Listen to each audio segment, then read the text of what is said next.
Question number 7 कल वाला जरा खत्म करा दो। ये बड़ा ऑनलाइन स्टूडेंट्स का वाला था।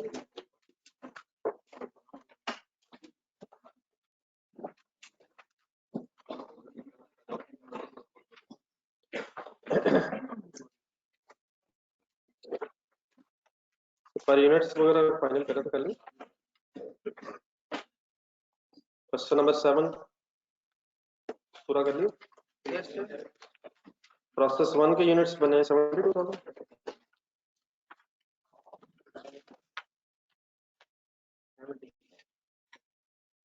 एंड कन्वर्जन के एंगल से पर यूनिट्स बताइएगा। 2.75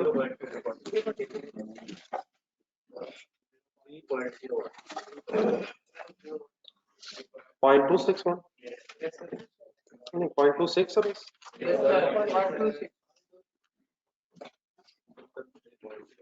टोटल हो गया 3.01। कॉस्ट एलोकेशन करवा दो। अगर वेटेड एवरेज इस मेथड है तो सिर्फ टेबल देखना और पर यूनिट्स देखना। ओपनिंग जो अमाउंट्स हैं यूनिट्स हैं वो रेट में आ गए हैं तो सीधा 60 ले लो। Yes sir. कहाँ देखना कौन सा टेबल? यूनिट्स का टेबल है। इस टेबल में कितनी साइड्स हैं? इस टेबल में कोई साइड्स नहीं है। मतलब भाई ने क्रेडिट साइड कह दी है, मैंने जरा इस टेबल में 2 कॉलम्स हैं। इसकी डेबिट क्रेडिट साइड ना बना लीजिएगा। टेबल मींस टू से मतलब इक्वल यूनिट्स का टेबल है। 60,000 इनटू 3.01 हो सकता है। Yes sir. 180,600 8,000 यूनिट्स भी स्ट्रेट अवे दोनों कॉलम्स में सेम है। 24080 4,000 यूनिट्स अलग अलग क्यों करने पड़ेंगे? उनकी स्टेज ऑफ कंप्लीशन डिफरेंट है। यही ना बात। डबल वन 5 ये लेजर हो गया था बैलेंस। Yes sir. कोई कंफ्यूजन तो नहीं कल से रिलेटेड फाइनल हो जाता। चलो सर एक मैंने घर के लिए होमवर्क दिया था उसमें हो सकता है क्लोजिंग वर्क इन प्रोसेस में कोई मसला आया हो। लेकिन उससे पहले जरा मेन टाइम जरा पहले लगाएं कि और क्वेश्चन माइंड में डिस्कस करता हूँ। जो घर के लिए होमवर्क था उसमें क्लोजिंग वर्क इन प्रोसेस के 3 तरह चीजें दी हुई थी मैं बता देता हूँ। आप लोग फिलहाल इस तरह करें वहीं जाए जहाँ हॉर्नबिल वाला क्वेश्चन था उसमें एक 7.3 ढूंढेगा। ढूंढते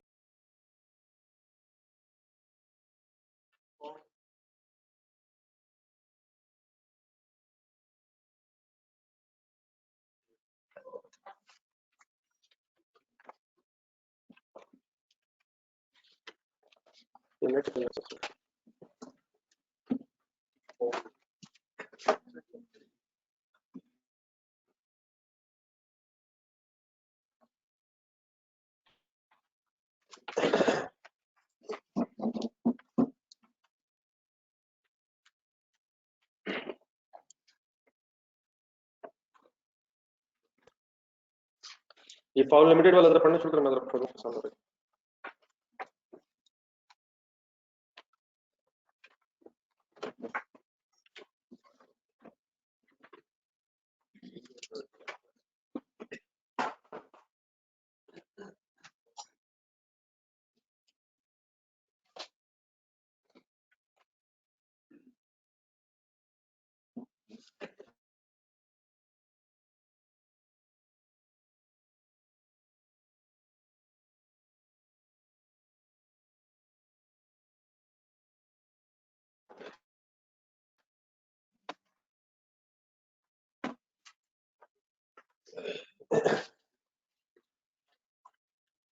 ये मिल गया question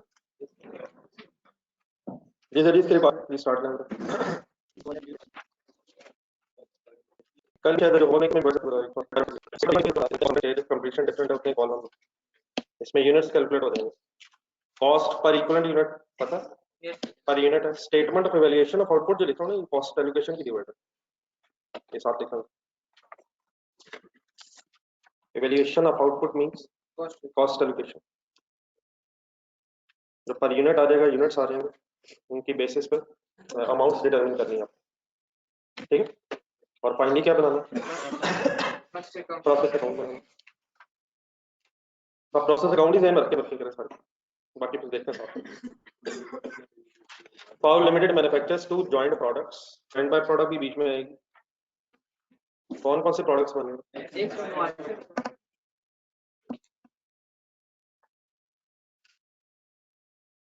raw material benz is added at the underline train है। प्रोडक्ट्स के नाम है एक्स एंड वाई, और एक रॉ मटेरियल बेंज के नाम से इस्तेमाल हो रहा है, जो किस वक्त ऐड किया जाता है। देखिए शायद एक नॉर्मल सी सिचुएशन भी है कि सबसे पहले मटेरियल ही लगता है, मटेरियल ऐड होता है, बाकी काम बाद में शुरू होता है, ठीक है। लेकिन बाद में मेंशन क्या किया होगा इसका, क्या सबसे पहले लगता है?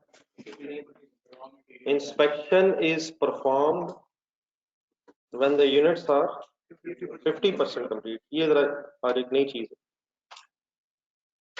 लेकिन इसके सिंपल ट्रांसलेशन जरा कर दें। इंस्पेक्शन से मुराद चीजों को देखना कि सही है या गलत है, सही है खराब है, ऐसे ही। तो इंस्पेक्शन कब की जाती है? जब यूनिट्स 50% कंप्लीट हो जाते हैं। अगली line, expected loss from rejection is estimated at 10% of the tested units.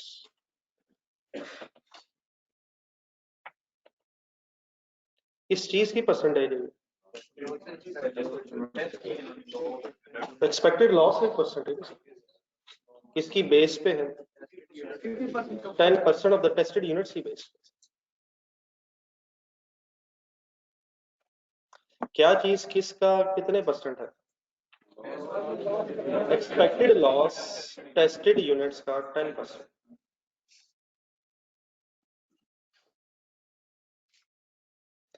अगर 100 यूनिट्स टेस्ट होंगे तो इसका मतलब है 10 एक्सपेक्टेड है कि खराब निकलेंगे। इस 100 कहां से मुझे पता चला? नहीं सर जी, समझे 100 10% मैथमेटिकली सिंपली मींस 10/100। लिखे इसके साथ, और ये ना करिएगा मुझे पता।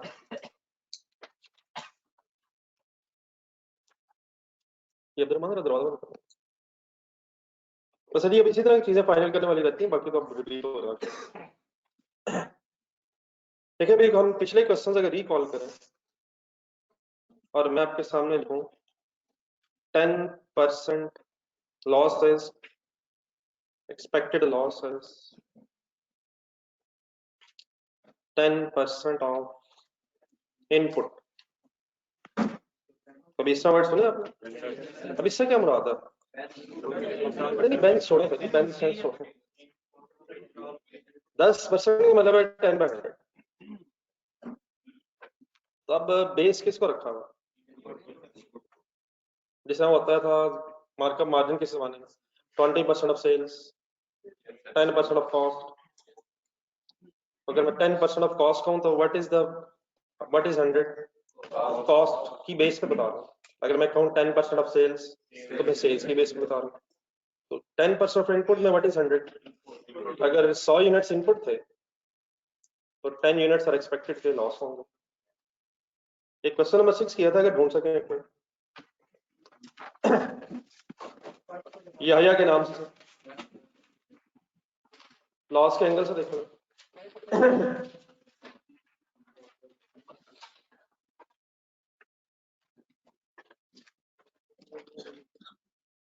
उसमें जरा लॉस की परसेंटेज ढूंढेंगे। 5% क्या? 5% of output. What is the meaning 5% से? सर जी नहीं, 5% का मतलब है 5/100 बस। ये बात यही खत्म करें। मैं 10% कहूँ, मैं 100% कहूँ, मैं 50% कहूँ, परसेंटेज का मतलब होता है 100। किसको 100 रखा हुआ, ये आगे पढ़ के पता चलेगा। तो अब क्या अगर 100 है तो क्या 5, अब अगर आउटपुट 100 है तो लॉस 5। तो ये हमारी चॉइस नहीं है कि बेस क्या है, ये चॉइस किसकी है, एग्जामिनर की। हाँ यकीनन शुरू के सवालों में कभी कभी हमें परसेंटेज गिवन नहीं होती थी। सवाल नंबर 2 देखेंगे, सॉरी परसेंटेज गिवन होती थी, बेस नहीं बताई होती। क्वेश्चन नंबर 2 ढूंढने जरा, XYZ वाले।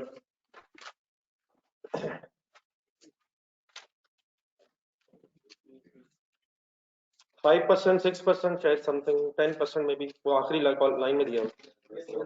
लेकिन ये नहीं बताया हुआ था किसका, बताया हुआ था तो ठीक है, नहीं बताया था वहां फिर हमने एक assumption ली थी कि इनपुट का यार ना करेगा। एक नोट दीजिए, लिखा हुआ था रिक्वायरमेंट, क्या नहीं बताया हुआ था, बेस नहीं बताई हुई थी कि किसकी बेस पे ये परसेंटेज है। तो ठीक है, वो क्वेश्चन साइलेंट था, देयरफॉर हमने उसे इनपुट वो अज्यूम किया था। लेकिन अगर क्वेश्चन बता रहा हो तो फिर क्वेश्चन के मुताबिक, ठीक है सर। तो अभी दोबारा प्लीज को कुछ नहीं सोचना, कोई इधर उधर नहीं जाना, सिंपल ट्रांसलेशन करनी सीखेंगे। क्या चीज अगर 100 है तो क्या चीज 10 है। आज वो वर्ड नहीं यूज कर रहा ना, वो इनपुट कह रहा ना आउटपुट कह रहा, आज वो क्या वर्ड यूज कर रहा है। तो आज हमने ये सोचना है कि टेस्टेड यूनिट्स क्या चीज होती है। लेकिन बहरहाल टेस्टेड यूनिट्स स्टोरी बना सकते हैं जहन में, जिन यूनिट्स को चेक किया जा रहा है। अच्छा, इस पिछली लाइन में एक वर्ड इंस्पेक्टेड आया है, इंस्पेक्शन, इंस्पेक्टेड, टेस्टेड, ये वर्ड्स फर्क तो महसूस हो रहा है, लेकिन जरा एक मिनट रुक के सोचना। इंस्पेक्टेड यूनिट्स या टेस्टेड यूनिट्स अगर मैं कहूँ, इसमें कोई डिफरेंस होगा? हाँ ठीक है, पीछे वाली लाइन को जरा दोबारा पढ़िएगा, इंस्पेक्शन वाली को। इंस्पेक्शन स्टेज क्या है, इसका क्या मतलब है इंस्पेक्शन स्टेज? यूनिट्स को चेक कब किया जाता है, मतलब वो ये बता रहा है इंस्पेक्शन स्टेज क्या है, किस वक्त ये देखा जाता है कि लॉस हुआ या नहीं। तो ये है इंस्पेक्शन स्टेज। इंस्पेक्शन स्टेज आगे क्या बता रहा है, इंस्पेक्शन स्टेज पे शायद एक्सपेक्टेड ये है, तो जो यूनिट्स इंस्पेक्ट होंगे या टेस्ट होंगे। इंस्पेक्शन स्टेज पे जब यूनिट्स टेस्ट होंगे तो ये एक्सपेक्टेड है कि 10% यूनिट्स जो टेस्ट होंगे उनमें से खराब। आगे चले सर, वही होता जो आप कह रहे हैं।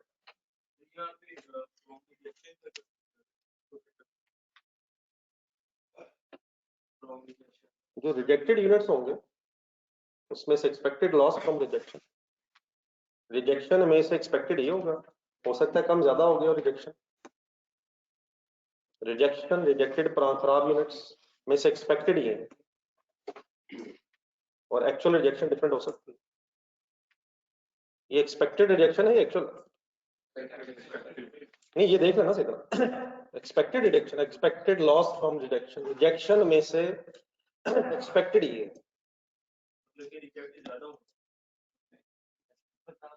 सर वो तो सवाल पढ़ के पता चला, हो सकता है इतने ही हुए हो सकता है ज्यादा हो गया, हो सकता है कम हो गया, लेकिन रिजेक्शन में से एक्सपेक्टेड ही है। अगर इतने ही निकला है तो ये एक्चुअल होगा, कम ज्यादा निकला है तो बैलेंस शीट पे कराएंगे। Following details are available for the month of, एक मंथली डेटा है मई 2003। Opening work in process. अब स्टोरी बनाते हैं जरा लेजर फॉर्म में अपने जहन। हाउ मेनी यूनिट्स, मटेरियल कितना, कन्वर्जन कितनी, ये क्वेश्चन वेटेड एवरेज से हो जाएगा।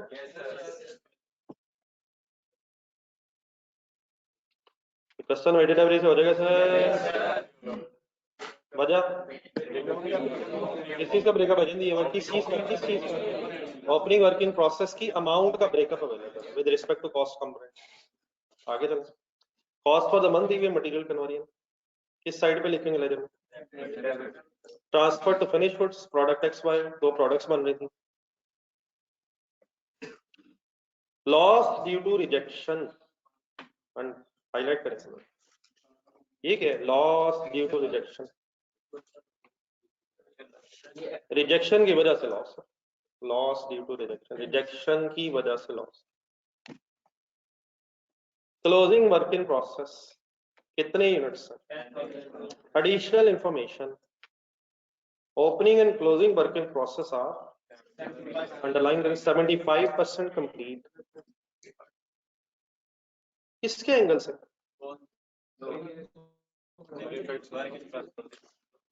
जब बहुत से हमने पिछले क्वेश्चंस के साथ इसको लिंक करना है, ये जो बातें अभी होने लगी हैं इधर आपने प्लीज में रखनी है। किसके एंगल से sir? Opening closing work in process 75%। एक सेकंड के लिए क्वेश्चन नंबर 7 ढूंढे जो कल किया क्वेश्चन ढूंढ। और मिल घलवा ने रजिस्टर में किया है, उसका यहाँ कोई ताल्लुक नहीं है। क्वेश्चन नंबर 7 जो बोर्ड से देख के लिखा था उसकी बात हो रही है।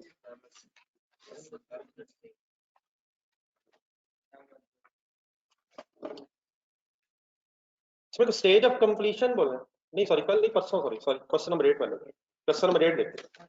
इसके अंदर एंड में चले जाए, वहां लिखा हुआ है 3/4 कंप्लीट एंड 1/4 कंप्लीट।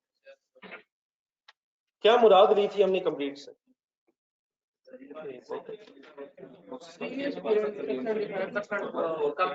हमने मुराद इससे ली थी, क्वेश्चन देखना था इसमें ऊपर जाए डाटा में मटेरियल भी था, लेबर ओवरहेड्स भी थे, ऐसी था। तो कंप्लीट से हमने ये समझा था कि सिंपली कंप्लीट मींस मैन्युफैक्चरिंग के एंगल से कंप्लीट। देखो अपना आंसर देख लें, अपना रजिस्टर का आंसर देखना ज्यादा बेहतर है।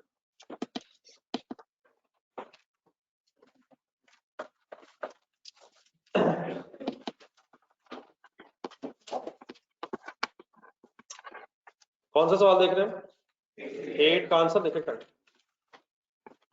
मैन्युफैक्चरिंग के कॉलम बनाया था सर इक्वल यूनिट्स, तो क्या मैन्युफैक्चरिंग के एंगल से complete?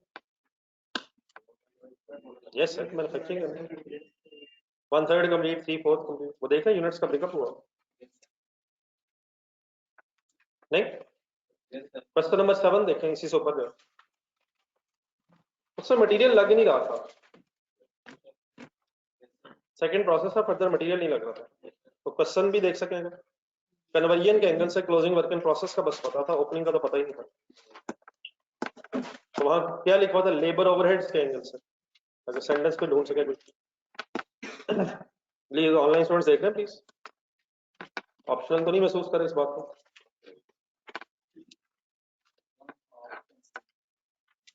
One half complete as to labour overheads, तो वहां मटेरियल था ही नहीं, तो कन्वर्जन था ही।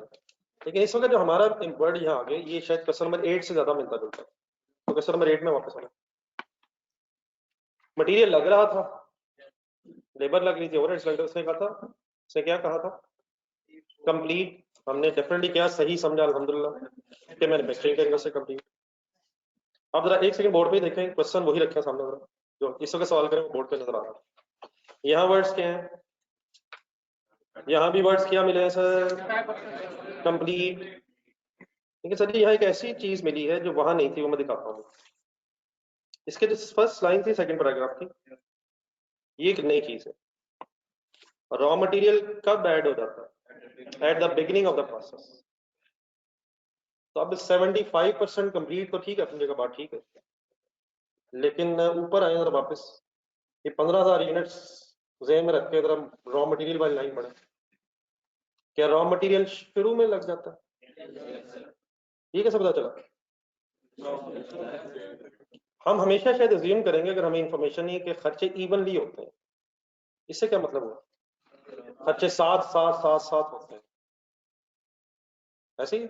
मसलन आपको बताया हुआ था 1/4 कंप्लीट 3/4 कंप्लीट। हमें क्या मतलब समझेंगे सिंपली कि अगर 1/4 कंप्लीट है तो 25% तक खर्चा हुआ होगा, 25%, अगर 75% कंप्लीट है तो 75% हुआ होगा। जितने कंप्लीट है उतने ही कॉस्ट इंकर हुई है। लेकिन अब अगर इस मटेरियल वाली लाइन को पढ़ा जाए तो मटेरियल लग ही कब जाता है? At the beginning. तो अब जरा इसको के ज़हन में रख के दोबारा सेंटेंस नंबर 1 पढ़ा जाए, तो वहां वो कहता है 75% कंप्लीट। तो क्या मटेरियल के एंगल से भी 75% कंप्लीट? वहां जरा देखें क्वेश्चन नंबर 8 में। क्वेश्चन नंबर 8 में हमें कोई ऐसी इंफॉर्मेशन नहीं थी कि मटेरियल कब लगता है, तो हम क्या अज्यूम करेंगे अगर हमें नहीं पता कि वो भी साथ साथ लगता है? क्वेश्चन नंबर 6 में जाए जरा एक मिनट, सवाल देखें सवाल।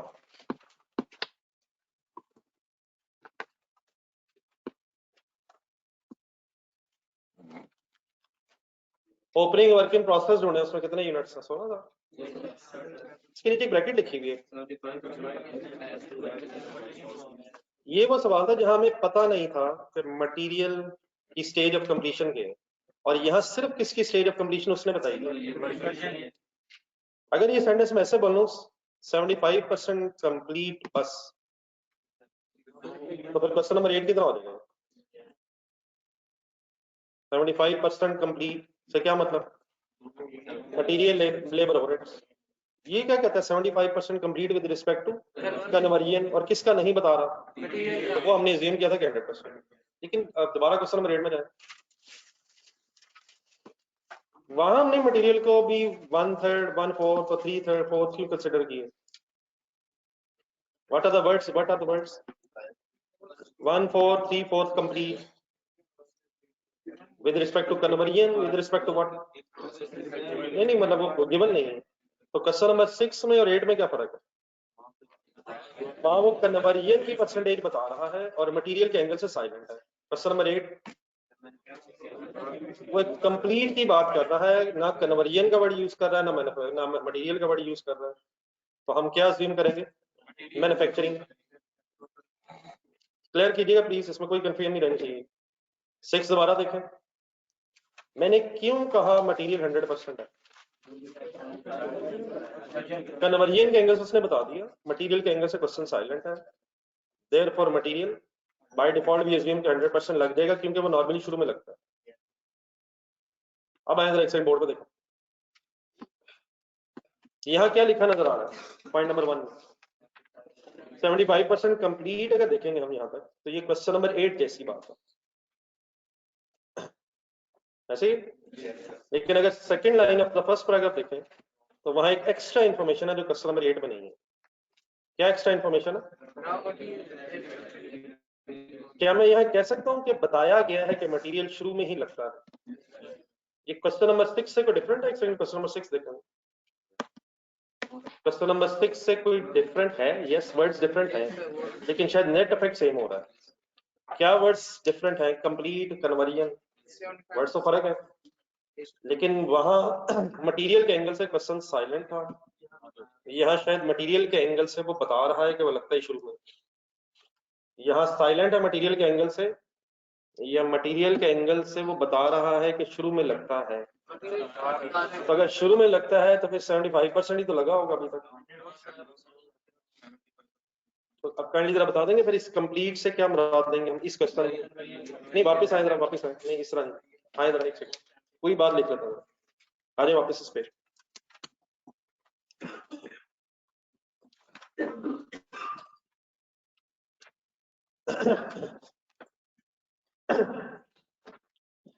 जी सर जी, अब ये 75% कंप्लीट लिखा हुआ है, इसमें बताएं मटेरियल के एंगल से कितना? वो कहां से पता चला? वो फर्स्ट लाइन से। तो मटेरियल के एंगल से 100% और कन्वर्जन के एंगल से 75%। अगर कौन सी लाइन ना होती तो 75% complete means with respect to everything, raw material is not at the beginning. अगर ये लाइन ना होती तो वी अज्यूम के खर्चा इक्वली साथ साथ लगता है, थ्रू आउट द प्रोसेस खर्चा होता है। जी मैंने 5 मिनट काफी बोला है, किसी को समझ आई मैं बोला कि? लेकिन अब यही हमारे अगले 2-3 दिन में काम रह गए हैं, उनमें क्या किया, उसमें क्यों किया, ये क्या किया, वो क्या किया, तो प्लीज ये सही डिफरेंसेस क्लियर रखने हैं। ये any confusion online students please?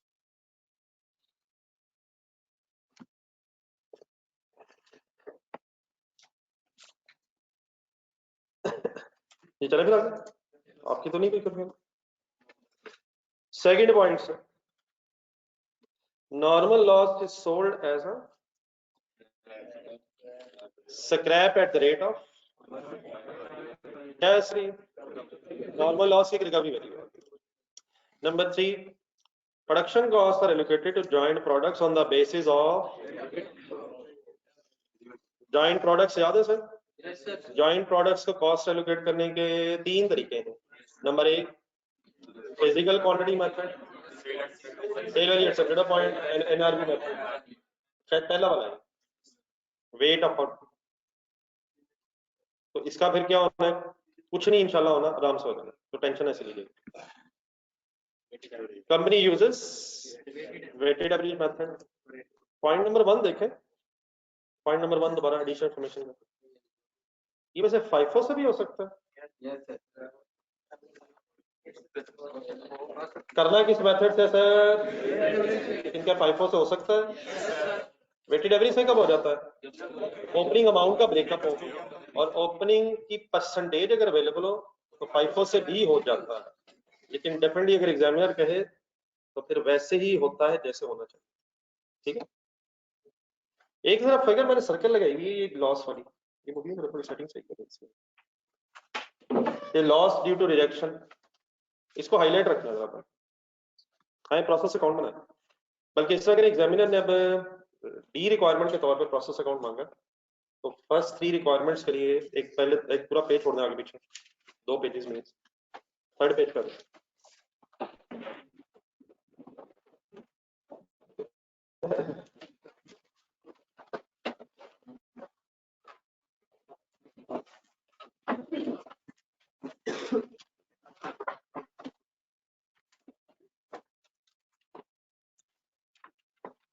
Start preparing a process account.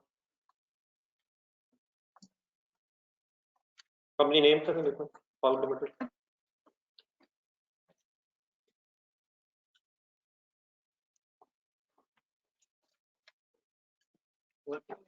नहीं वर्किंग नहीं, रिक्वायर्ड है सर। मैंने कहा पहले 2 पेजेस छोड़ दो पहले, लेकिन यही रिक्वायरमेंट कर पाएंगे हम। कभी भी हम डायरेक्टली इक्विवेलेंट यूनिट्स की ट्राई नहीं करेंगे, कॉस्ट एलोकेशन सीधी नहीं शुरू कर सकेंगे, हो सकता है हम कर सकते हैं लेकिन गलती का खतरा रहेगा।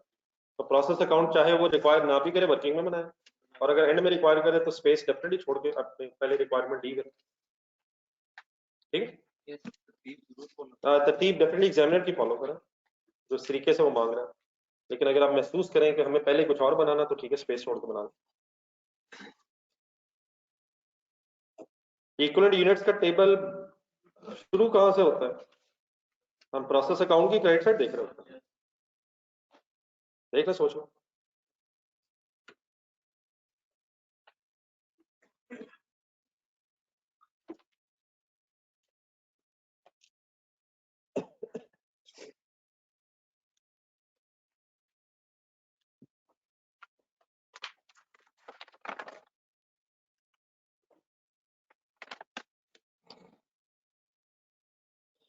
Yes, sir, you try to arrange the data.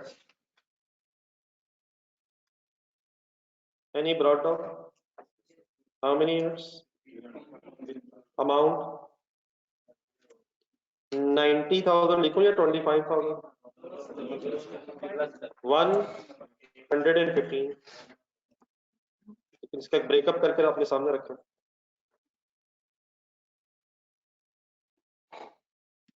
90,000, 25,000।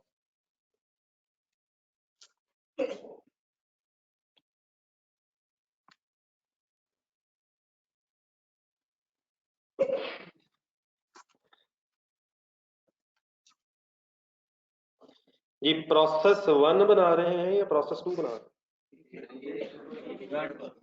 हैं? जॉइंट प्रोसेस बना रहे हैं ना, कहीं यार फर्स्ट लाइन पढ़े सर, आराम से पढ़े, आराम से। हम जॉइंट प्रोसेस नहीं बना रहे, एक सिंगल प्रोडक्शन प्रोसेस में से जॉइंट प्रोडक्ट्स निकल रहे हैं, जो शायद यही एक प्रोसेस है। ऐसे सिंगल प्रोडक्शन प्रोसेस में ही चीजें बन जाती हैं, क्या इसी में इनपुट होती हैं और इसी से फिनिश गुड्स हो जाती हैं, तो प्रोसेस एक ही है। सेकंड है ये सब्सिक्वेंट है, ये फर्स्ट है और एक ही है, पहला ही है, पहला और आखिरी भी है, यहीं से फिनिश गुड्स बने। हाँ, इसी प्रोडक्शन प्रोसेस में 2 प्रोडक्ट्स बन रहे हैं, ठीक है, प्रोसेसेस 2 नहीं है, प्रोडक्ट्स 2, इसी एक प्रोसेस में 2 प्रोडक्ट्स बन रहे हैं। ये बात मैंने इसलिए बोली है कि शायद अब मटेरियल इनपुट ही होगी या प्रीवियस डिपार्टमेंट से भी कुछ आना ढूंढने, फर्दर इनपुट कितनी है, फर्दर इनपुट यूनिट्स पे है, यूनिट्स नहीं है लेकिन अमाउंट है, 547 125 यूनिट्स बता नहीं रहा सर वो आ जाएंगे सर, अल्लाह मालिक है सर, अब नहीं बता रहा, क्या करें, परेशान होने की जरूरत नहीं, जो अवेलेबल है वो तो लिखो। बिस्मिल्लाहिर्रहमानिर्रहीम, इंशाल्लाह अल्हम्दुलिल्लाह रब्बिल आलमीन, जो है वो तो लिखो। अब ये तो नहीं हो सकता कि हम इस सवाल को यहीं छोड़ दें, वो तो है ही नहीं, अल्लाह मालिक है, जो है वो तो लिख के देखें। और ऐसी किसी कंक्लूजन पर जंप लगाने की जरूरत नहीं कि फिर वो वैसे आ जाएगा, हो सकता है वैसे ही आ जाए। कन्वर्जन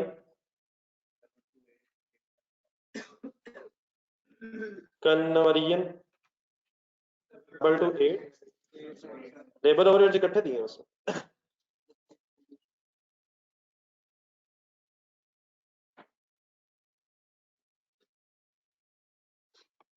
इकट्ठे नहीं सर जी, फुल कंसंट्रेट करना बात में। क्रेडिट साइड बनवाएगा, फिनिश गुड्स वर्ड लिखूं राइट साइड में, फिनिश गुड्स किस किस नाम से बन रही है, एक्स वाई, कितने कितने, 50,000 25,000, और टोटल आउटपुट अगर देखी जाए तो कितनी, 75। एक टोटल कर लेंगे, डेफिनेटली कोई कंपल्सरी तो नहीं है, लेकिन जस्ट टू एम्फसाइज कितने टोटल यूनिट्स बने उसका एक ब्रेकअप, इसे आउटपुट कहा जा सकता है, आउटपुट कहा जा सकता है, यही आउटपुट है सर, फाइनल फिनिश आउटपुट है जी सर जी। अब आया एक और चैलेंज सामने, तरतीब से चले तो आगे एक लॉस आ गया, बताएं इसका क्या करें, उसकी सर रिकवरी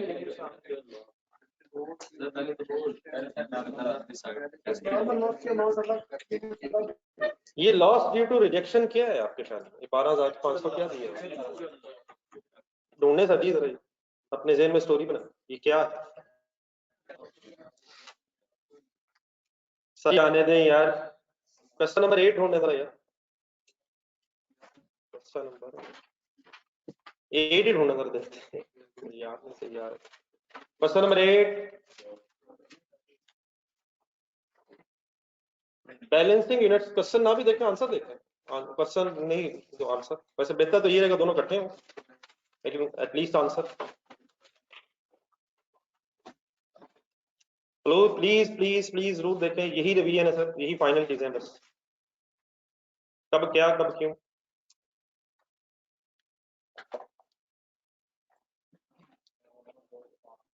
एक क्वेश्चन नंबर 8 देख रहे हैं इस वक्त, क्वेश्चन नंबर 8 में लॉस्ट यूनिट, सवाल में देखें 500 लिखा था उसने लॉस्ट यूनिट्स, मैंने इसको नॉर्मल कह दिया, आंसर देखें,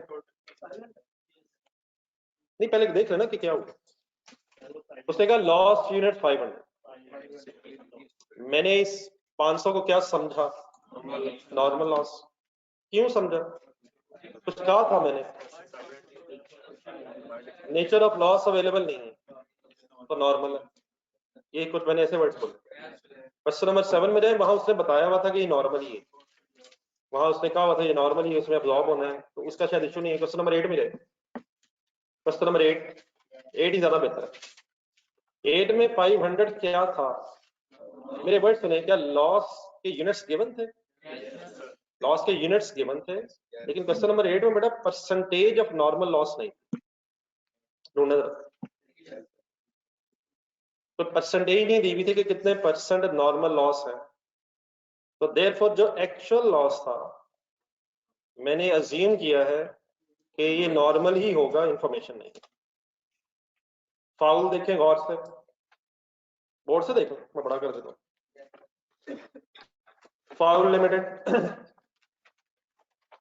क्या नॉर्मल लॉस की कोई कैलकुलेशन की परसेंटेज बताई हुई है, तो क्या वहां से नॉर्मल लॉस के यूनिट्स निकल आएंगे, नॉर्मल लॉस के यूनिट्स निकल आएंगे सर, तो ये 12,500 फिर गया, वो 500 दोबारा देखें, वो 500 क्या है एक्चुअल, जंप नहीं एकदम जंप, मेरा ख्याल है वो 12,500 की तरह, 12,500 की तरह वो 500, वो गिवन है, लॉस यूनिट्स गिवन है, लेकिन वहां क्या नहीं है, हम खुद से कोई ऐसी वर्किंग नहीं कर सकते जिससे हम आइडेंटिफाई कर सकें कि कितने परसेंट एक्सपेक्टेड था।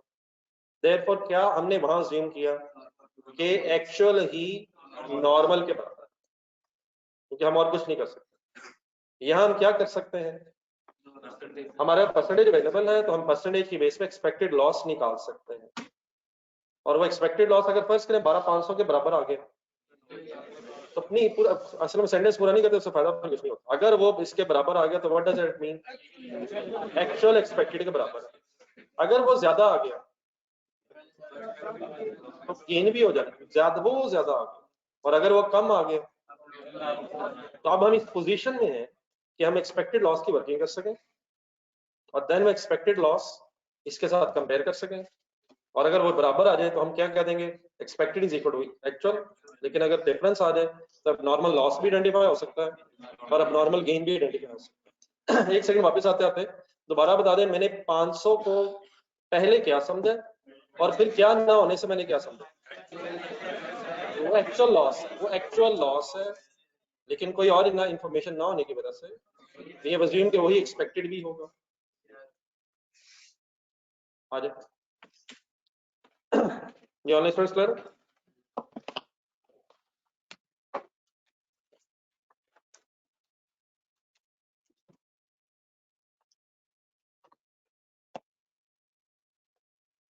अब दोबारा एक दफा मुझे बोल दें 12,500 यूनिट्स क्या है। अब आपसे एक अगला सवाल पूछना है जिससे सारा मुझे पता चल जाना कि अभी तक हम कहाँ खड़े हैं। बताएं ये एक्चुअल लॉस मैं प्रोसेस अकाउंट में कहाँ लिखूं।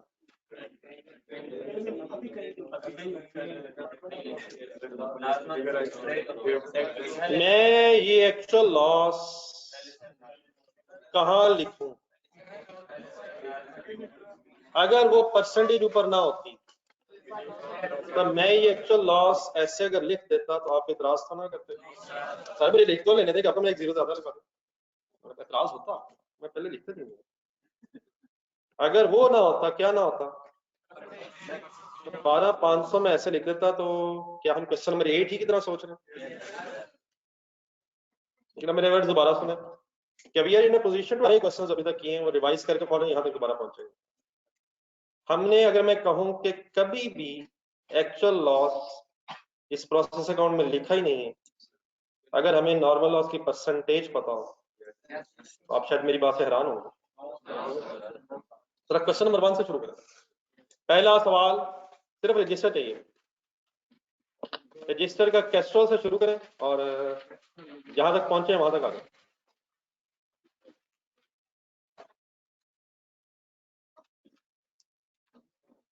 हमने प्रोसेस अकाउंट्स देखने हैं।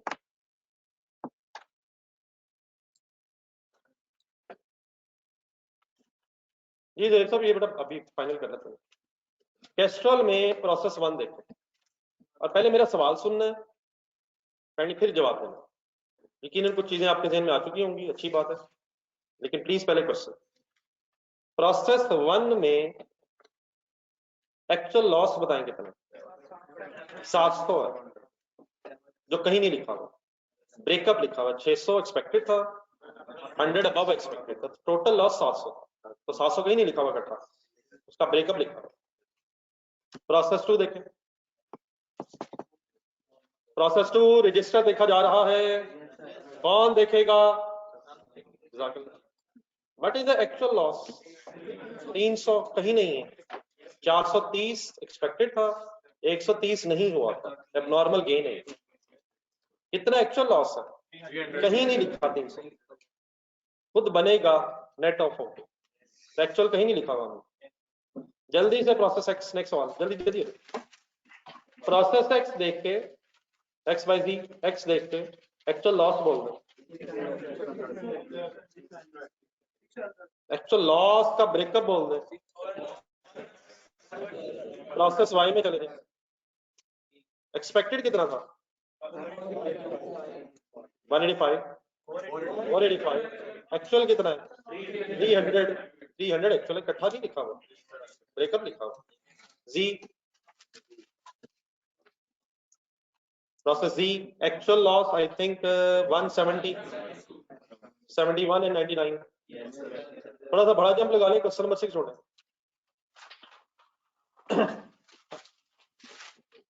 Question number 6, process account.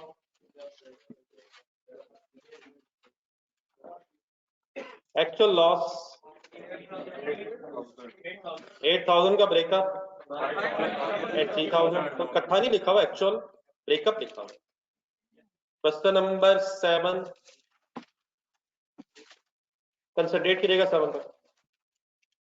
पहले सॉरी 8 किया, पहले 8 पे रुक गया, पहले 8 पे सॉरी, पहले 8 भी आ गया। What is actual loss? Answer ही equal to normal because no other information. 500 ही equal to the normal because there was no other information कि हम उसे कोई कैलकुलेट कर सकें। assume it as such. Question number 7, 3000 क्या और क्या है? ये इसने बताया भी था कि ये नॉर्मल है और इसके अलावा कोई हमें बैलेंसिंग फिगर मिलेगी नहीं, बल्कि उसने शायद कहा था क्वेश्चन नंबर 7 है, क्वेश्चन नंबर 7 उन्होंने कहा था बैलेंसिंग इज लॉस्ट। ये हमने बैलेंसिंग फिगर निकाली है, मतलब ये ढूंढिएगा जरा, एक बैलेंसिंग फिगर ही निकाली है। ये बैलेंसिंग इज लॉस्ट और इसकी कॉस्ट वो कह रहा था अब्सॉर्ब करनी है रिमेनिंग में, देयरफॉर एक्चुअल नॉर्मल के बराबर था। तो हमने कभी एक्चुअल लिखा है? शायद तभी लिखा है अगर उससे ज्यादा कम ना हो तो नॉर्मल एक्चुअल के बराबर है, अदरवाइज हमने जहां तक हो सका हमेशा ब्रेकअप लिखा। तब आ रहे दोबारा वापस जी। ऑनलाइन स्टूडेंट्स को पार्टिसिपेट किया सर इस बहस में सर?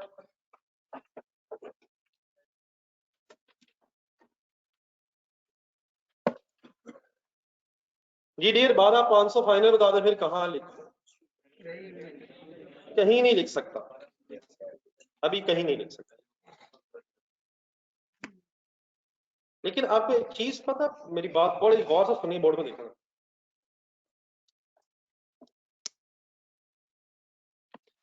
कि ये जो 12500 है,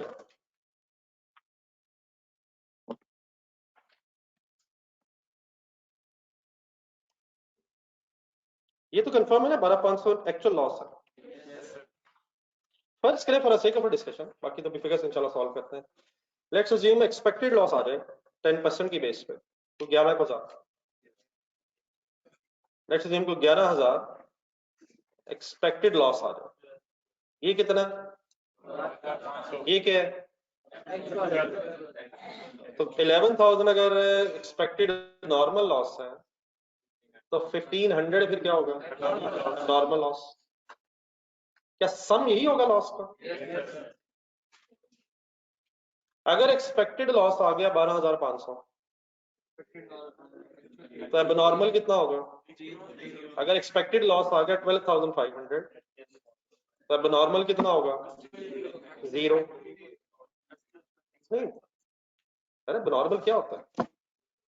over and above normal. Normal loss कैसे कहते हैं? दोबारा अगर 11,000 यूनिट्स आ गए नॉर्मल लॉस में तो 1500 क्या होगा? क्लियर है? अगर 12,500 ही एक्सपेक्टेड लॉस कैलकुलेट हो गया तो what is abnormal loss? Nothing. क्या इज इक्वल टू क्या? Normal is equal to. अगली बात कंसंट्रेशन से, अगर 15,000 हो गया एक्सपेक्टेड लॉस, हमारी कैलकुलेशन से सपोज 15 आ गया, 15,000 क्या आ गया? एक्सपेक्टेड। ये क्या है? एक्चुअल। तो 2500 क्या बनेगा? अब normal gain. In other words क्या लॉस 12,500 ही है? वैसे हमने शायद बस इसी का ब्रेकअप बनाना और ब्रेकअप करके अपने लेजर में लिखना, और ब्रेकअप कैन बी कि नॉर्मल प्लस सब नॉर्मल, हिम्मत हिम्मत, normal loss plus abnormal loss, और breakup can be normal loss minus abnormal, और last can be normal loss is equal to actual loss. ये बातें हो रही है, कोई एक नहीं समझ रहे। लॉस को छोड़े और देखें डेटा है कुछ? 10।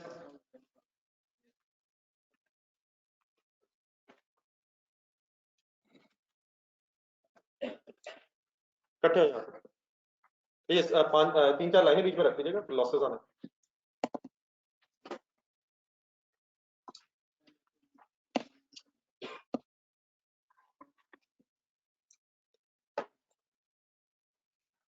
ये यहां तक मैंने लिखा है, एक नजर रिवाइज करना, कोई कंफ्यूजन नहीं होनी चाहिए।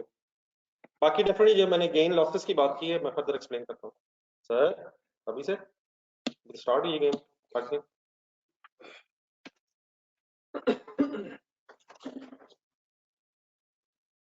किसी फिगर में कोई कंफ्यूजन? चलो आगे बढ़ो। अब सर जी अगर मैं आपसे ये कहूँ कि लेजर देखें जरा एक मिनट, बाकी बड़ा डाटा पढ़ लें नीचे, अभी फर्दर कोई यूनिट्स की इंफॉर्मेशन नहीं, रिकवरी वैल्यू है, वेटेड एवरेज मेथड दिया हुआ है, स्टेज ऑफ कंप्लीशन है, और कॉस्ट की एलोकेशन है। कॉस्ट आएगी तो एलोकेट होगी। अच्छा ये पता कि कॉस्ट आएगी तो एलोकेट होगी वेट ऑफ आउटपुट की बेस पे, तो कॉस्ट अभी आएगी तो देखेंगे। तो इट मींस एडिशनल इंफॉर्मेशन में अब यूनिट्स के एंगल से कोई फर्दर डाटा नहीं है। अब मैं अगर आपसे कहूं कि अभी लॉस भी आना है, नॉर्मल लॉस भी आना है परसेंटेज से, वो तो रिकवरी वाली छोड़ देंगे, वो डेफिनेटली आना है। और फिर हो सकता है कि बैलेंसिंग फिगर अब नॉर्मल लॉस भी आना हो, अब यहाँ पे नॉर्मल गेन आना हो। और फिर अगर मैं आपसे कहूं कि इनपुट यूनिट्स भी मिसिंग है, नहीं अब क्या क्या बैलेंसिंग निकालेंगे? फिर आखिरी मेरा सवाल ये है कि बैलेंसिंग निकालना क्या है? नहीं मतलब पहले ये देख रहे ना, मतलब नॉर्मल लॉस के सामने भी यूनिट्स आने हैं, और हम ये नहीं कह सकते, लेकिन ये कंफर्म है कि या बैलेंसिंग फिगर अगर आई तो अब नॉर्मल लॉस होगी, ये भी हो सकता है कि अब नॉर्मल लॉस भी हो और अब नॉर्मल गेन भी हो, या लॉस एक्सपेक्टेड से ज्यादा होगा और कम भी हो सकता है, दोनों एट अ टाइम। या क्या होगा, या क्या होगा,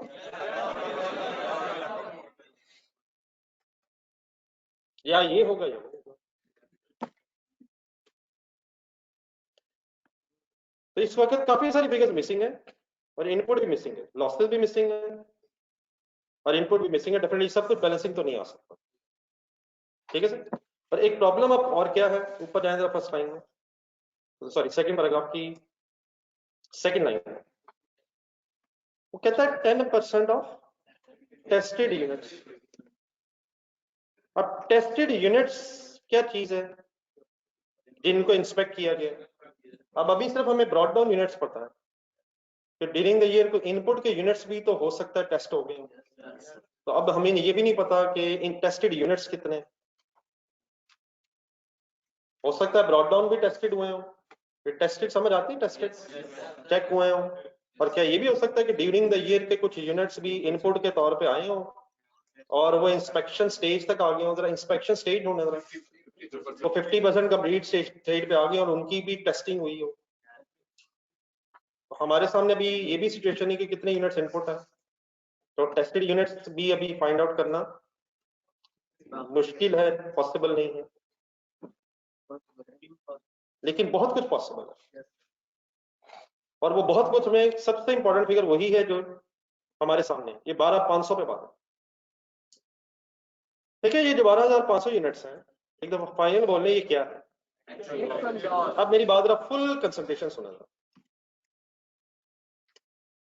देखिए सर, सिनेरियो 1,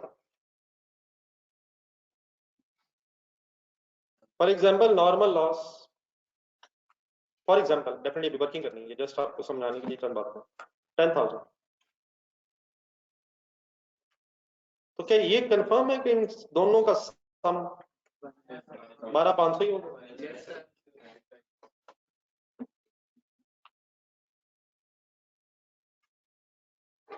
ये किसका मैंने ब्रेकअप कर दिया, डेफिनेटली अज्यूम करके, मैं नहीं कह रहा 10,000 यूनिट्स है, सपोज आप कह सकते हैं 11, मैं क्या कह दूंगा कि देयरफॉर 1,500 है। आप कह सकते हो 12,000 है, मैं क्या कह दूंगा 500 है। आप वो भी कह सकते हैं जो मैंने भी कहना है, मैं वो बात करता हूँ। फॉर एग्जाम्पल अगर ये सिचुएशन है कि बैलेंसिंग फिगर नॉर्मल लॉस है, तो क्या अब मैं अपने लेजर को बैलेंस कर सकता हूँ? क्या अब मैं लेजर को बैलेंस करके इनपुट यूनिट्स निकाल सकता हूँ? यार नॉर्मल गेन भी तो आ सकता है, इस केस में नहीं आ सकता। अगर नॉर्मल लॉस टोटल लॉस से कम है, बोलेंगे सेंटेंस क्या बोला मैंने, तो फिर अब एबनॉर्मल गेन नहीं है ना, और ये लेजर बैलेंस हो रहा है। हाँ अब ये कह सकते हैं कि नहीं भाजन ऐसे नहीं कि नॉर्मल लॉस तो 15,000 है, 14,000 फॉर एग्जाम्पल। नॉर्मल लॉस आना कैसे परसेंटेज से, तो सपोज आप कह सकते हैं कि परसेंटेज से ज्यादा भी तो आ सकता है। किससे ज्यादा, किससे ज्यादा, किससे ज्यादा, किससे ज्यादा, तो आपको पता मैं क्या कह दूंगा, मैं फिर ये कह दूंगा कि यार ठीक है कि 14,000 आप कहते हैं, तो आप 1500 एबनॉर्मल गेन है। और आपको ये पता है इवन देन 12,500 ही नेट इफेक्ट है। नेट इफेक्ट कैसे, 14,000 में अगर 1500 जमा किया जाए तो 15,500 बनता है। अब अल्हम्दुलिल्लाह हमको डॉक्टर से है नहीं, 12,500 नेट इफेक्ट 12,500। तो चाहे एबनॉर्मल लॉस हो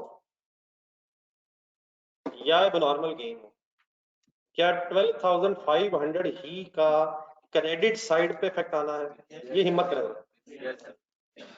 क्या 14,000 क्रेडिट साइड पे अगर है और 15,100 डेबिट साइड पे है, तो इसका नेट इफेक्ट अभी भी 12,500 ही है। किस साइड पे, आप ये भी कह सकते हैं कि ये नॉर्मल लॉस के यूनिट्स हैं, ये 15,000। तो देयरफॉर मैं आपसे पूछ के क्या कह दूंगा कि 2,500 नॉर्मल गेन। तो समझ आती मैं क्या करी जा रहा हूँ। Yes, sir. आप ये भी कह सकते हैं, अल्लाह करे आप कह सकते हो, क्या तो सकते हैं आप, अल्लाह करे तो कह रहा हूँ।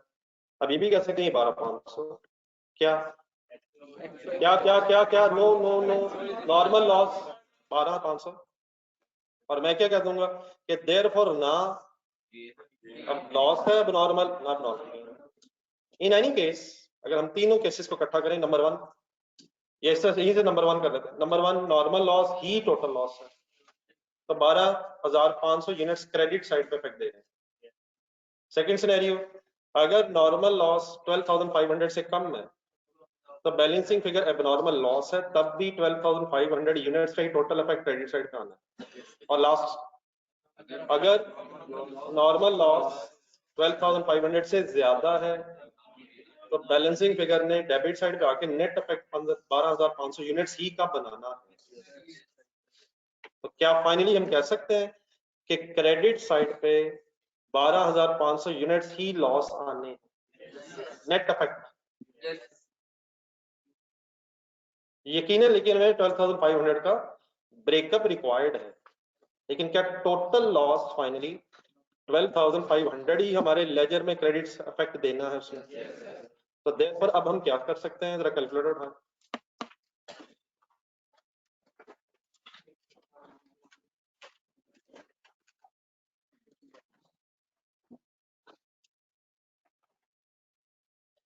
कैलकुलेटर पे लिखें 75,000 क्रेडिट साइड पे, क्या है इसके नाम बोले, फिनिश गुड 75, 10,000 प्लस करें इसके दरमियान में, और 12,500 भी इसमें प्लस करेंगे। क्यों, चाहे क्या क्या हो जाए, चाहे क्या क्या क्या हो जाए, टोटल लॉस 12,500 ही रहना। ओके लिखें प्लस 12,500। अब ये क्या आ गया, ये क्रेडिट साइड का सम आ गया। तो अब कैसे निकाल सकते हैं हम इनपुट को, डेबिट साइड पे 15,000 है, तो बैलेंसिंग फिगर क्या आई 82,500 क्या आया, नहीं इनपुट यूनिट, ये कैसे आए, वर्किंग लिखे तो स्पेस बनाया।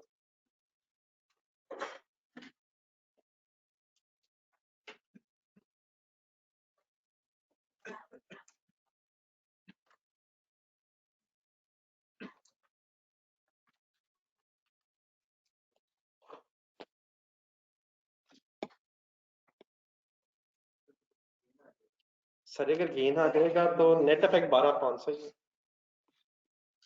अब कुछ है ना, मतलब मैंने कितने और सर जी ध्यान दे उसे नहीं, अब हम वो बैलेंसिंग नहीं, हमें हम निकाल, अब वो बैलेंसिंग नहीं आएगी। देखिए किसी एक लेजर में एक ही बैलेंसिंग आ सकती है। अब अगर उसने एक्चुअल लॉस हमें दे दी है, हम एक्सपेक्टेड निकाल लें, तो क्या डिफरेंस, अब हम बैलेंसिंग तो नहीं कहेंगे, हमें जो डिफरेंस उसका पता अब ये क्या है, तो वो जहन में रख के हम कोई और चीज भी बैलेंसिंग निकाल सकते हैं। लेकिन अब अगर हमने ये इनपुट ढूंढ ली है तो आप बैलेंसिंग फिगर निकाल लेंगे। अगर हमने ये इनपुट अब ढूंढ ली है तो या क्रेडिट बैलेंस या डेबिट बैलेंस अब निकालने की पोजीशन में आ गए हम। ये 12500 सब्जेक्ट की है इस स्टोरी में, 12500 यूनिट ही की स्टोरी। ये क्यों मैंने जमा किए 12500? हमें क्या पता कि एक्चुअल लॉस कितना होना है? हमें पता है एक्चुअल लॉस यही, हमें पता है एक्चुअल लॉस यही है। हाँ, हमें डेफिनेटली क्या चाहिए, इसमें कितना कौन सा है, वो इसके अंदर ही है। अगर इससे ज्यादा लॉस निकल आएगा तो बैलेंसिंग फिर नहीं हुआ है, और अगर इससे कम निकलेगा तो बैलेंसिंग फिर ज्यादा हुआ। टोटल ये है, ये फाइनल करने, और अगर टाइम लगाना लगा लेगा। This is total loss. ये ठीक है बेटा ऑनलाइन स्टूडेंट्स?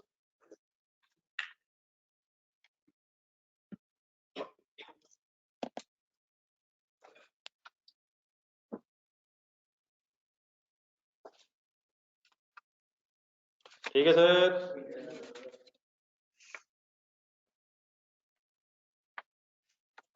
देन सर जी, जब आपके पास तीन चीजें अवेलेबल हो जाए, चलो आगे बढ़ो। देन जब आपके पास किसी लेजर में तीन चीजें अवेलेबल हो जाएंगी, अब ये फिर गेम शुरू हो रही है।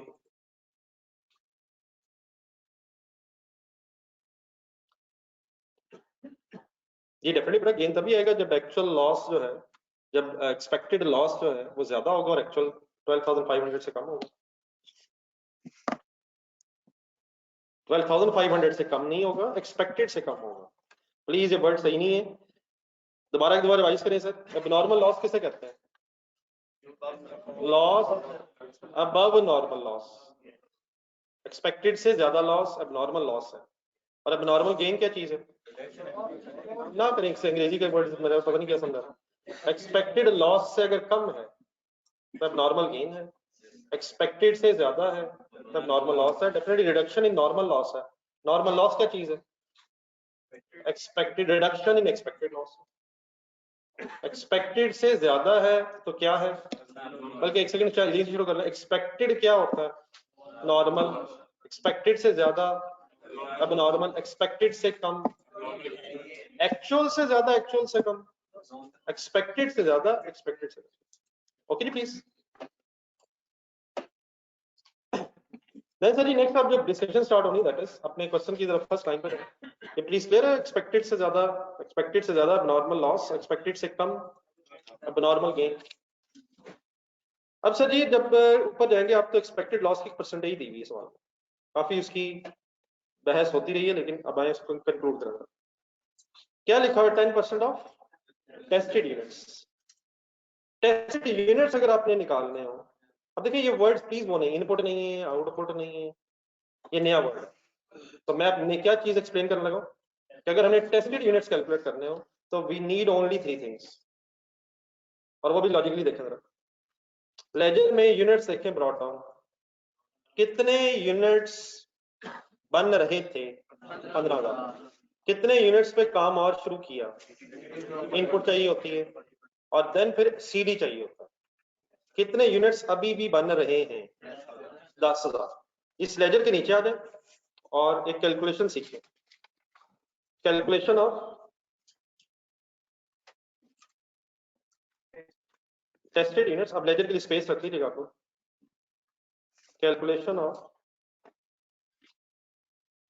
Tested units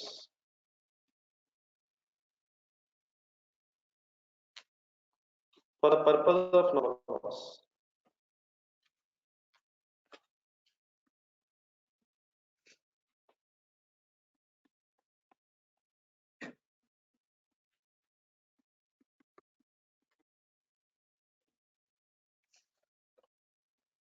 calculation of tested units, और क्यों निकाले टेस्टेड यूनिट्स?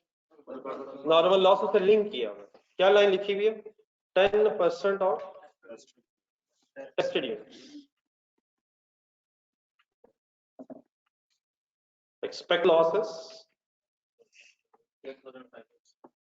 इज जाना नहीं 12,500। नहीं मैं नहीं कुछ पूछ रहा, मैंने अंग्रेजी में लिखा। मैं ये जान के दोबारा सामने इसलिए लिख रहा हूँ कि जरा ज़हन में रहे। जो क्वेश्चन की लाइन लिखी है मैंने ऐसे, what is the percentage of nor expected loss in this case? 10% on the basis of tested units. So what is the need to calculate tested units here? For the purpose of normal loss. वो normal loss को से link किया उसने। तो इसका sir एक तरीका सुने, आपने ढूंढना होता है नंबर 1 ओपनिंग यूनिट्स को ढूंढे।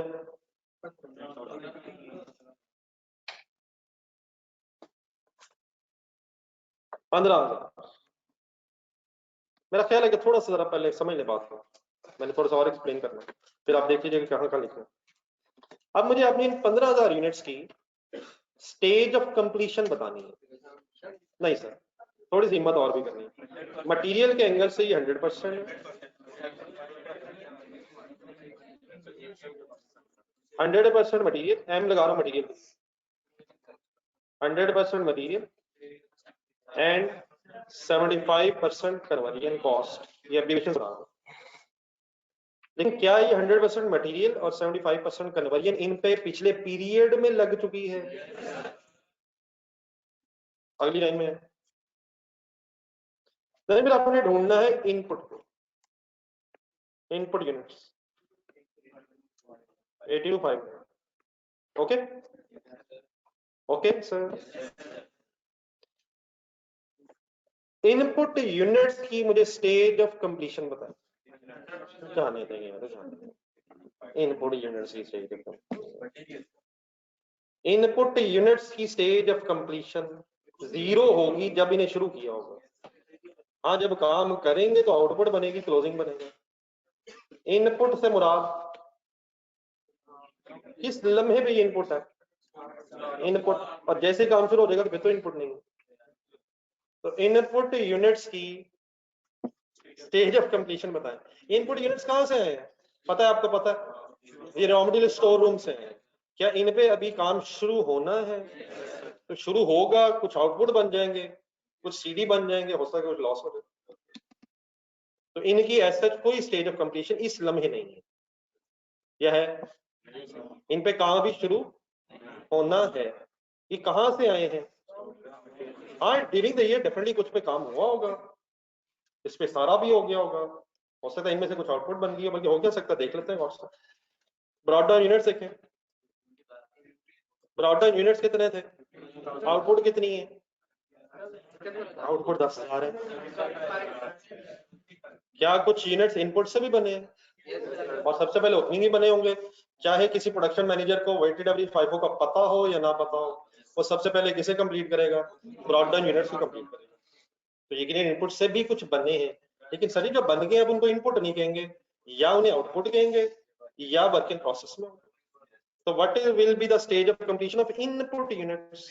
0, उस लम्हे 0। आगे चलो, देन 30 आपने ढूंढना होता है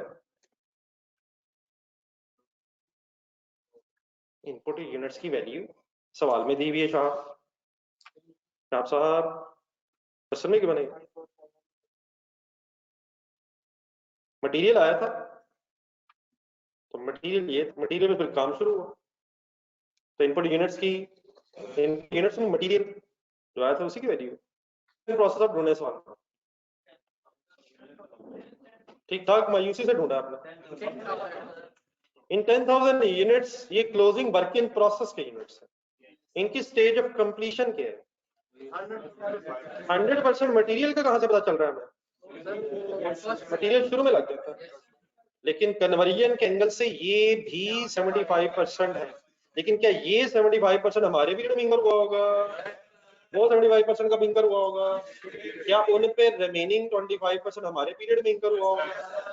तो दोनों का लिखा 75% कंप्लीट, लेकिन क्योंकि मटेरियल शुरू में लगता है तो मटेरियल के एंगल से 100% होंगे। तो अगर आपने टेस्टेड यूनिट्स निकालने हैं, जो आपने शायद अब सारे सवालों में निकाला करने हैं, तो आप सिर्फ क्या 3 चीजें ढूंढा करेंगे? ओपनिंग, इनपुट और क्लोजिंग, और उनकी परसेंटेजेस लिखिए करेंगे। आखिरी काम जो आप किया करेंगे दैट इज ऑफ इंस्पेक्शन ढूंढा करेंगे। या एक नया लफ्ज आ रहा है, स्टेज ऑफ कंप्लीशन से मुराद होता है कि यूनिट्स कितने कितने % पूरे हो गए। लेकिन अब एक नया वर्ड क्या आ रहा बीच में? स्टेज ऑफ इंस्पेक्शन से मुराद क्या है? किस वक्त उन्हें चेक किया जा रहा है, टेस्ट किया जा रहा है, किस वक्त उन्हें गौर से देखा जा रहा है ताकि पता चले इसमें से खराब कितने हैं। तो किस लम्हे देखा जा रहा है, हो सकता है प्रोसेस के एंड में देखा जाता हो सकता है प्रोसेस के दौरान देखा जाता हो। ये स्टेज ऑफ इंस्पेक्शन हमें क्वेश्चन से नजर आया करेगी। आए ऊपर सेकंड पैराग्राफ में, what is the stage of inspection? 50% once again complete, 50% complete लिखा हुआ, लेकिन क्या 50% कंप्लीट तक मटेरियल 100% लग जाता है? तो स्टेज ऑफ इंस्पेक्शन फिर क्या है? 100% मटेरियल एंड 50% कन्वर्जन। ये क्या है, ये क्या है, ये क्या लिखी जा रहा हूं मैं? मुझे कैसे पता चला मटेरियल लग गया होगा? ये मुझे कैसे पता चला कि इंस्पेक्शन 50% भी होती है? लिखा हुआ लिखा हुआ। तो किस लम्हे इंस्पेक्शन होती है? क्या मतलब इंस्पेक्शन होती है? चेकिंग होती है, देखा जाता है। किस स्टेज पे देखा जाता है? जब मटेरियल 100% और कन्वर्जन का प्रोसेस 50% पे आता है, तो अकॉर्डिंग टू सवाल हम यूनिट्स को गौर से देखते हैं और ये आइडेंटिफाई करते हैं कि उसमें से लॉस्ट या रिजेक्शन के यूनिट्स कितने हैं। तो ये 4 चीजें चाहिए होती हैं। आप आराम से लिखिएगा, कोई इसमें ऐसी बात नहीं है।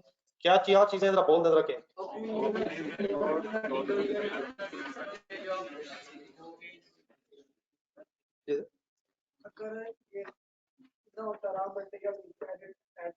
तो हम क्या करते हैं आपको पता है? हम वही करते हैं जो आपको पता है।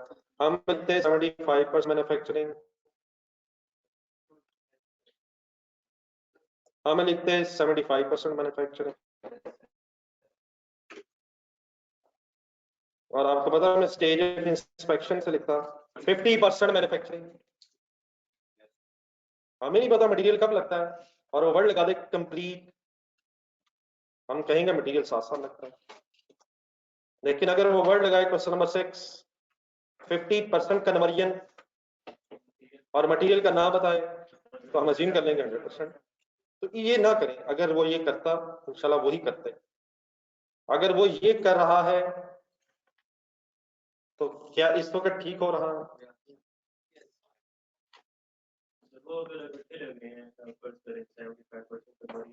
सर मैं फर्ज करने को तैयार हूं, लेकिन मेरी आपसे रिक्वेस्ट है कि इस वक्त ठीक है? पहले मुझे ये बता दो। अब फर्ज करें, नहीं फर्ज करा कर तो नहीं ना, पहले क्या फर्ज करता कि मटेरियल और कन्वर्जन कॉस्ट दोनों 75। जी जी, और फिर स्टेज ऑफ इंस्पेक्शन में फिर वो मटेरियल और कन्वर्जन 50% होता है, फिर 50% कंप्लीट पे गए। सर इसी बात से मतलब कंप्लीट का मतलब फिर जहां है वहां से नहीं होता सर। वहां मटेरियल होता तो यहाँ, वहां मैन्युफैक्चरिंग तो यहाँ क्यों मैन्युफैक्चरिंग नहीं? वहां भी वही, वहां भी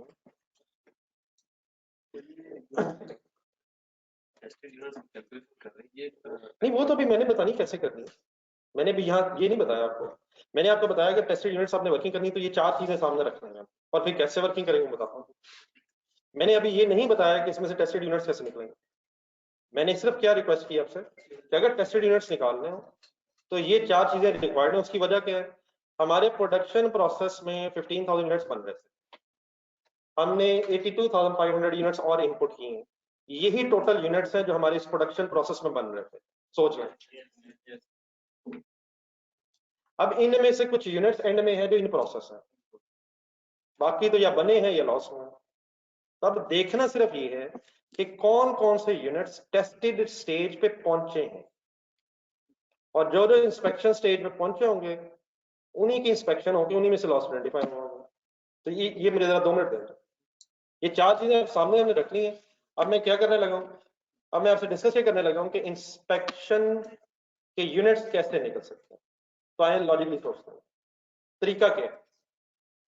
आप ओपनिंग यूनिट्स की स्टेज ऑफ कंप्लीशन गौर से पढ़ लेंगे।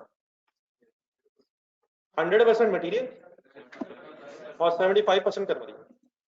अब इंस्पेक्शन स्टेज देखें, 4th लाइन में, 4th लाइन में इंस्पेक्शन स्टेज देखें, 100% मटेरियल और 50% कन्वर्जन पे इंस्पेक्शन होती है। अब सवाल सिर्फ ये है कि इंस्पेक्शन स्टेज को अगर देखा जाए तो क्या ओपनिंग यूनिट्स पिछले पीरियड में ही टेस्ट हो गए होंगे। क्या वो इंस्पेक्शन स्टेज से आगे निकल गए हैं? तो ड्यूरिंग द पीरियड के टेस्टेड यूनिट्स कैलकुलेट करते हुए क्या इन ओपनिंग यूनिट्स को कंसिडर करूं? क्यों नहीं? उनकी इंस्पेक्शन तो पिछले पेज पे होगी। ये किस मतलब पिछले पीरियड में होगी?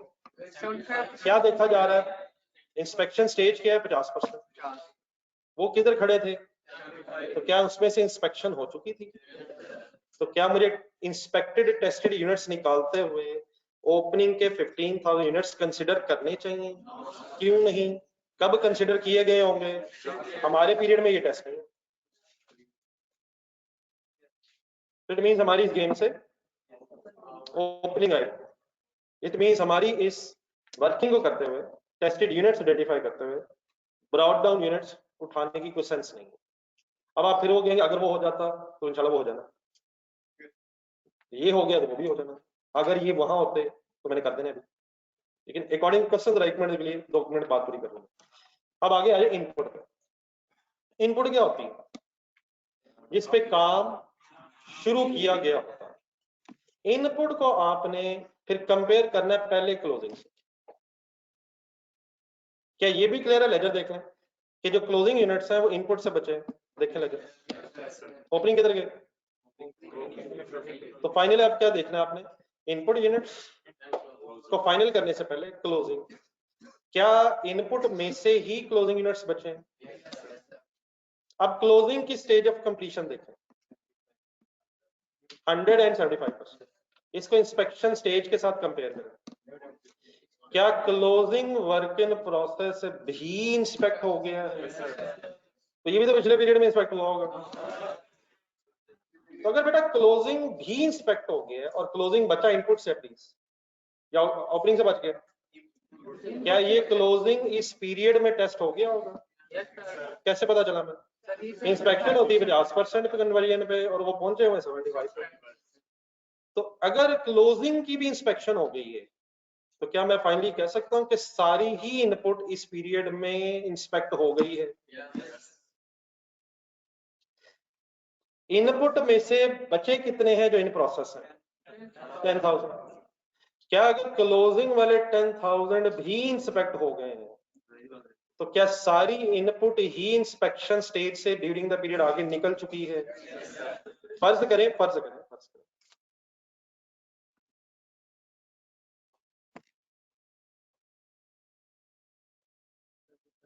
ये होता है सपोज 35%। नहीं अभी नहीं मीन्स के 10,000 यूनिट्स को पहले इंस्पेक्शन स्टेज से गौर से देखें। क्या क्लोजिंग यूनिट्स इंस्पेक्शन स्टेज से आगे निकल गए? क्या क्लोजिंग यूनिट्स ऑफ 10,000 इस पीरियड में इंस्पेक्ट हो गए हैं? हो गए हैं सर। तो क्या इसका मतलब फिर पूरी इनपुट इंस्पेक्ट नहीं हुई? या कैलकुलेटर उठाएं, क्या पूरी इनपुट आउटपुट? अब इस केस में 82,500 होना था। क्या 82,500 में से अब 10,000 माइनस करके टेस्टेड यूनिट्स निकलने चाहिए? क्यों माइनस क्यों कर देने चाहिए? वो इंस्पेक्शन स्टेज पे कब पहुंचेंगे? तो अभी वो पहुंचे ही नहीं है। तो हम इंस्पेक्टेड यूनिट्स निकालते हुए 82,500 में से क्या निकाल दें? 10,000 क्यों निकाल दें? तो 72,500 यूनिट्स पे टेस्टेड हो। 72,500 कैसे बनाया मैंने? 82,500 माइनस 10,000। लेकिन एक सेकंड वापस आएंगे।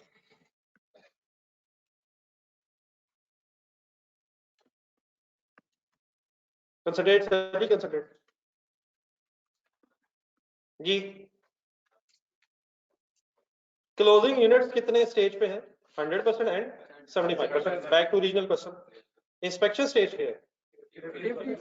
क्या क्लोजिंग यूनिट्स भी टेस्ट हो चुके हैं? ये भी क्यों लगाया मैंने? देखिए सभी at the end of the process बस ये यूनिट्स रह गए हैं जो इन प्रोसेस है। तो अगर ये भी प्रोसेस हो गए तो बाकी सारी इनपुट आउट इनपुट तो अभी रहती ही होगी ना यार। क्या 10,000 यूनिट्स भी टेस्ट हो गए हैं? तो अब 82,500 में 10,000 जमा करना है। क्या ये 10,000 यूनिट इनपुट से ही क्लोजिंग है? तब 82,500 प्लस कर दें 10,000। अब क्या 82,500 टोटल इंस्पेक्टेड यूनिट्स हैं?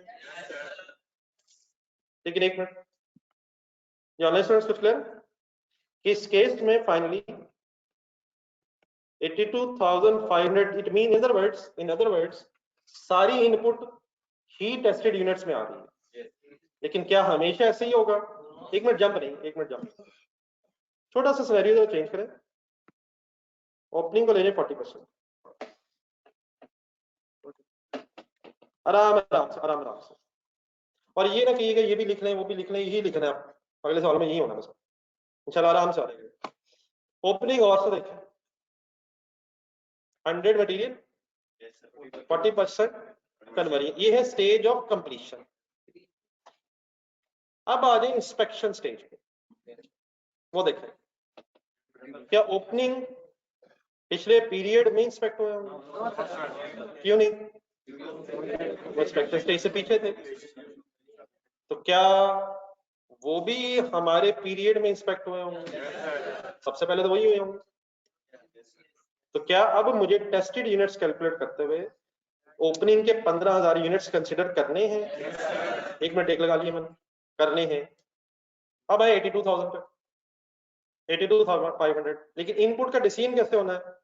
क्लोजिंग देख के, पहले क्लोजिंग देखें, कंक्लूड करें, क्लोजिंग की ब्रैकेट्स देखें, stage of completion, compare it with stage of inspection, क्या क्लोजिंग भी हो गए? इसका क्या मतलब हुआ? क्या सारी इनपुट हो गई है? अब हो जाएगा 15,000 जमा 82,500 और जमा 10,000। जमा 10,000 क्यों नहीं होगा? 50 में से तो 10,000 है, तब इंस्पेक्टेड यूनिट्स कैसे निकालूंगा? 15,000 और प्लस 82,500 और फिर देन मल्टीप्लाई बाय 10%। लेकिन एक मिनट,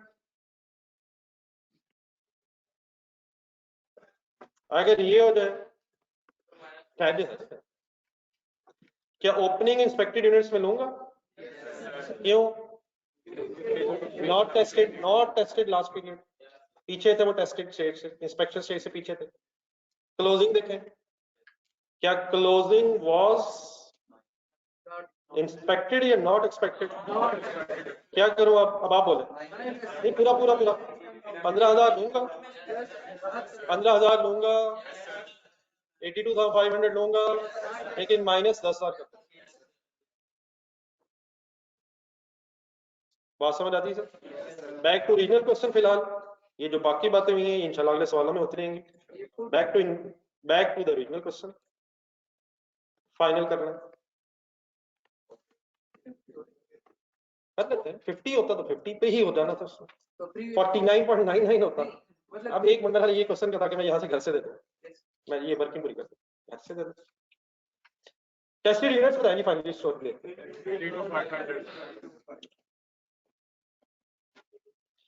जी सर, कितने उठाऊं? अब मैं 15 क्यों नहीं उठा रहा? अब मैं सिर्फ क्या उठा रहा हूं? और 82,500 में से 10,000 माइनस क्यों नहीं कर रहा? क्योंकि वो भी टेस्टेड हैं। तो हमारे इस क्वेश्चन में जस्ट बाय चांस सारी इनपुट टेस्ट हो गई है, लेकिन अब मैं 82,500 को एज एन इनपुट लेके 10% मल्टीप्लाई नहीं कर रहा। मैं इस 82,500 को अपने इस क्वेश्चन में टेस्टेड यूनिट्स कंसिडर करके 10% मल्टीप्लाई करके 82,500 एक्सपेक्टेड लॉस निकाल रहा हूँ। ठीक है, सबको वर्किंग क्लियर है? जल्दी से लिखे, लेजर कंप्लीट कम से कम करवा दो।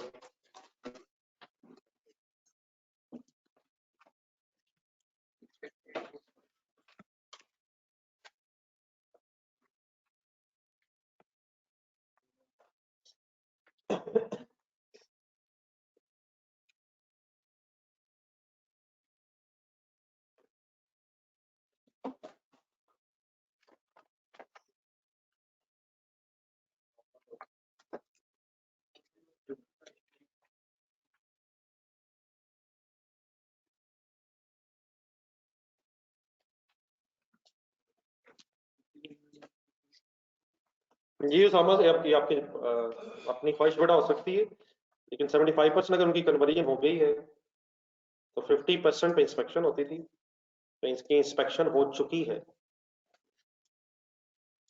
ठीक है सर, नोट करके प्लीज।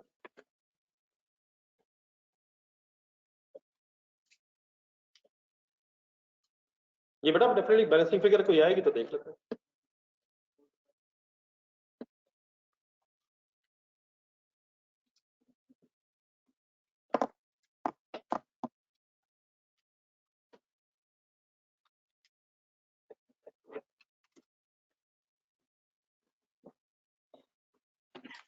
बाकी केसेस छोड़ दें मौसम साहब, इस केस में जो हुआ ये ठीक हो गया, बाकी बाद में देख लेते हैं। जो इस केस के मुताबिक गेम है वो ओके।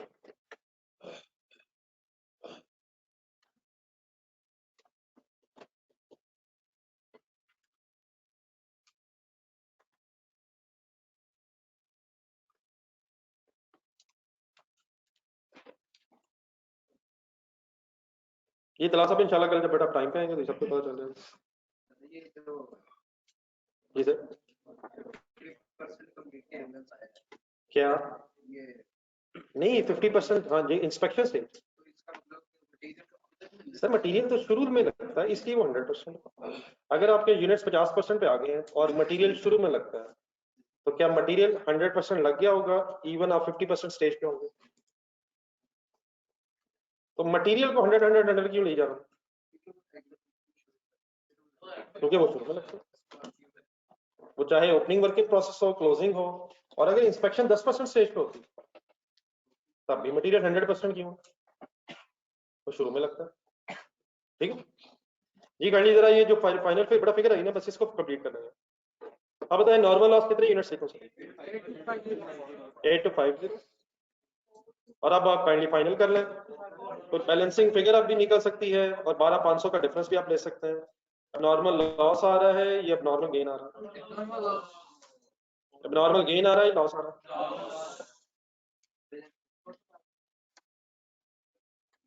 ये बेटा पहले ये क्वेश्चंस कंप्लीट करें ताकि आप सही तरह से टेस्ट देने की पोजीशन में है। इस तरह क्वेश्चन थोड़ी टेस्ट में आ रहा है। बैलेंसिंग फिगर अब नॉर्मल लॉस बन रहा है 4250, बैलेंसिंग भी निकाल सकते हैं और डेफिनेटली कैलकुलेट भी कर सकते हैं, लेकिन बार मेरी सजेशन ये है कि इन दोनों लॉसेस का एक सम भी जरूर लिख लें जिसकी बड़ी लंबी बहस होती है। 1 to 500 उसी लॉस का एक ब्रेकअप बना। ठीक है, ठीक है बेटा, सारे क्लियर? सब क्लियर है यहाँ तक बेटा? उठते जरा फिगर दिखा दें तो बाकी आप इंशाल्लाह से कर लेंगे। नॉर्मल लॉस की रिकवरी वैल्यू है, नॉर्मल लॉस की रिकवरी वैल्यू है 8250 या 12,500? 8250 multiplied by 1.5 is equal to 12375। बाकी सर ये आप ट्राई करिएगा, इसके इक्विवेलेंट यूनिट्स में भी शायद एक मसला है, तो देखते हैं। फिर कल मैं दोबारा यहीं से स्टार्ट करूंगा। अब कल हमें और थोड़ा सा कम्प्रिहेंसिव डिस्कशन पे जाना है। मैं नया काम नहीं दे रहा कोई और। आई होप कि हॉर्नबिल तो कहीं ना कहीं तो कर लिया आपने, तो इंशाल्लाह मैंने कहा हो गए। एक आखिरी उसमें सीडी का मसला और क्या उसमें रह गया, हॉर्नबिल तो कम से कम पूरा करना, सीडी तक तो आ जाए सर। आप कैसे वैसे मैयर किया आपने, उसकी स्टेज ऑफ कंप्लीशन 50% कैसे डिटरमिन की है, वो फार्मूला भी कर मुझे बताना सर। ये हॉर्नबिल टाइप मासूम चीजें तो खत्म करें। आइडियल ये है कि कल अगर आप क्वेश्चन नंबर 6, 7, 8 रिवाइज करके आ सके इसके साथ, ताकि नेक्स्ट क्वेश्चन फिर हम जरा और एंजॉय कर सकें। तो जहां तक हो सके कंप्लीट करके ये बाकी कंप्लीट करें सर। ये फाउल लिमिटेड जहां तक हो सके कंप्लीट करें। बल्कि सॉरी, इसका मैं आंसर बता दूं आपको यार, इसका आंसर का पेज जरा देखने कहाँ है, जो जहां खड़े हैं जरा वहीं खड़े हो जाए। एक क्वेश्चन है तो पेज नंबर 43 पे है, लेकिन इसका आंसर पीछे है, इसका हॉर्नबिल था ना। हाँ तो देख लेना आंसर का पेज नंबर। नहीं वो हॉर्नबिल का था यार, फाउल लिमिटेड का भी वही है। ये 45 पे कौन सा सवाल से पहले है?